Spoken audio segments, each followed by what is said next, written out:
This is a reality check for you this morning. I want you to look at your television screen right now. And this is a rather traumatic accident, and of course we've gotten this car courtesy of JC Auto Parts in Monroe City, but we want to show you why seatbelts are so important.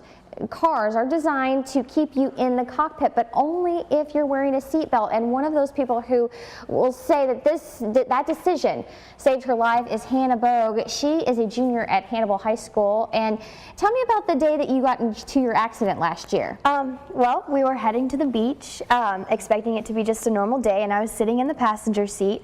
And before we knew it, somebody wasn't paying attention, and they turned into us. And they basically hit the passenger side mainly, and without my seatbelt, I think I would have flown through the windshield. It was just, it all happened so fast, you know? And I hit my head, and I felt like my arms were burning. But I didn't, you know, you don't have control over situations like that, but I did have control whether or not I wore my seatbelt. That's just amazing. And it kept you inside the car and kept you safe. Yeah. And that car cradled her inside of it just to make sure that because you were wearing your seatbelt, the airbags worked, everything worked like it was supposed to. So after everything you've been through last year, what would your advice be to people? My main advice to people would be always wear your seatbelt. You don't have control over what happens in the world, but you have control over what you do. So always make sure you buckle up. Very good. Well, you heard it here from a person who says she owes her life to a safety belt. Well, coming up on KHQA this morning, we're going to tell you a little bit more about the engineering behind a car like this and why it's designed to give you room to live.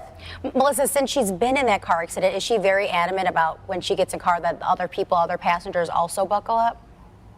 I'll have to ask her. Hey, Hannah, are you very adamant that other people buckle up now that you've been through something like this? Oh, very much so. If I'm in a car with my friends, I make sure, does everybody have their seatbelt on? And when I babysit, I take the kids, and I'm like, is everybody buckled before we go? It's a #1 thing when you get in a vehicle. So, yeah, a good role model to have even around your children at home. Hopefully your children are watching this. We'll have more on KHQA's Evening News at 6 tonight. And important to remember to buckle up no matter which seat you're in. In Illinois, it's law. In the back seat, any seat in a car, you have to wear your seatbelts.